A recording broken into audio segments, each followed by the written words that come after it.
దేశంలో నేరస్తులకు శిక్షలు పడి సామాన్యులకు న్యాయం జరుగుతుందనే నమ్మకం కలగడమే సుపరిపాలనకు గుర్తింపు అని రాష్ట్రపతి ద్రౌపది ముర్ము పేర్కొన్నారు. గుజరాత్లో గాంధీనగర్లోని నేషనల్ ఫోరెన్సిక్ సైన్సెస్ యూనివర్సిటీ 3వ స్నాతకోత్సవంలో రాష్ట్రపతి ద్రౌపది ముర్ము పాల్గొన్నారు. ఈ సందర్భంగా రాష్ట్రపతి ముర్ము మాట్లాడుతూ దేశంలో న్యాయంపై ఆధారపడిన సామాజిక వ్యవస్థ ఉత్తమమైనదిగా తాము నమ్ముతామని తెలిపారు. సమాజంలో అన్ని వర్గాలకు, ముఖ్యంగా బలహీనులు, అణగారిన వర్గాలకు న్యాయాన్ని అందుబాటులో ఉంచడమే విశ్వవిద్యాలయాల నుంచి బయటకు వచ్చేవారి లక్ష్యం కావాలని కోరారు. గత ఏడాది ప్రవేశపెట్టిన 3 కొత్త చట్టాల గురించి రాష్ట్రపతి ప్రస్తావిస్తూ పాత క్రిమినల్ చట్టాల స్థానంలో అమల్లోకి వచ్చిన 3 కొత్త చట్టాల ద్వారా న్యాయ వ్యవస్థ కొత్త మలుపు తీసుకుందని వ్యాఖ్యానించారు. ఎన్ఎఫ్ఎస్యు సహకారం బలమైన ఫోరెన్సిక్ వ్యవస్థ అభివృద్ధి చెందుతుందని రాష్ట్రపతి విశ్వాసం వ్యక్తం చేశారు. ఈ స్నాతకోత్సవ కార్యక్రమంలో 5 దేశాలకు చెందిన విద్యార్థులతో సహా 1560 మంది డిగ్రీ పట్టాలు అందుకున్నారు.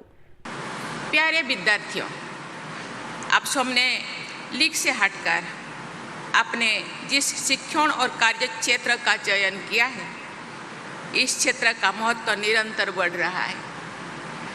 आज एक और आपके औपचारिक दीक्षा शिक्षा और एक चरण का अंत हो रहा है, तो दूसरी ओर आपकी जीवन यात्रा के आगामी चरण का शुभारंभ हो रहा है. इस मंगलमय अवसर पर मैं आप सभी विद्यार्थियों को हार्दिक शुभकामनाएं देती हूँ. आप सभी विद्यार्थीगण न्याय पर आधारित विकसित भारत के निर्माता की भूमिका निभाने जा रहे हैं.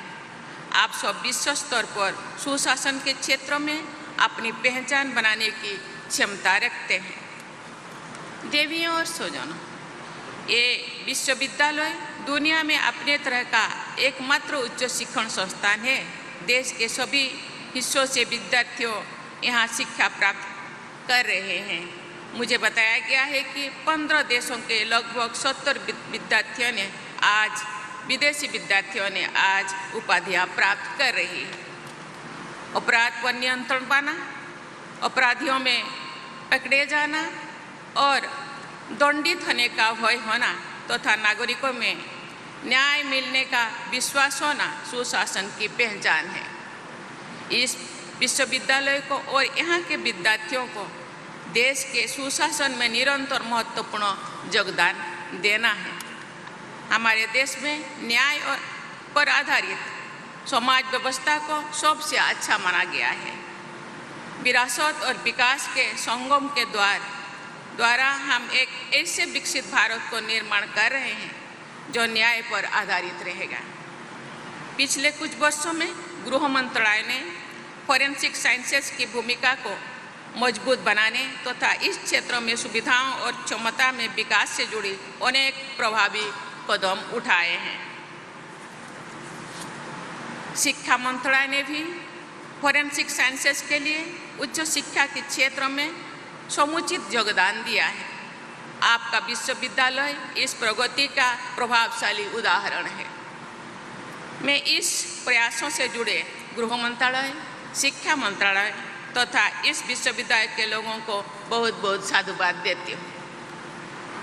आपके कुलपति डॉक्टर JM व्यास जी ने फॉरेंसिक साइंसेस के क्षेत्र में असाधारण योगदान दिया है और पद्मश्री से सम्मानित हुए हैं. मैं उनको बहुत बहुत साधुवाद देती हूँ और उनके कुशल नेतृत्व में इस विश्वविद्यालय का विकास और आप सबका शिक्षण आगे बढ़ रहा है, ये बहुत ही प्रसन्नता की विषय है. मुझे बताया गया है कि इस विश्वविद्यालय द्वारा फॉरेंसिक साइंस के विभिन्न क्षेत्रों में civil services, IPS, defence, vigilance, health care, finance and banking और न्यायपालिका में कार्यरत लगभग 30,000 कर्मियों को प्रशिक्षण दिया जा चुके. प्यारे विद्यार्थियों, ये कहा जा सकता है कि महिलाओं में संवेदनशीलता के साथ साथ न्याय प्रियता तथा वंचित वर्गों के पक्ष लेने में की भावना अधिक प्रबल होती है. मुझे ये जानकर प्रसन्नता हुई है कि आज उपाधि प्राप्त करने वाले विद्यार्थियों में बेटियों की संख्या अधिक है.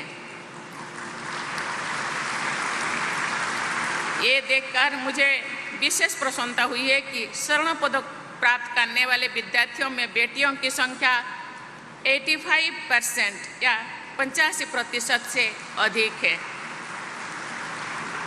हमारी बेटियों की इस शानदार प्रदर्शन में मुझे संवेदनशील न्याय व्यवस्था पर आधारित विकसित भारत की तस्वीर दिखाई देती है। कोई भी न्याय व्यवस्था तभी मजबूत मानी जाएगी जब वो सही अर्थों में समावेशी हो, इंक्लूसिव हो। समाज के सभी वर्गों, विशेषकर कमजोर और वंचित वर्गों के लोगों के लिए फोरेंसिक एविडेंस पर आधारित निष्पक्ष और त्वरित न्याय उपलब्ध कराना आपका लक्ष्य होना चाहिए।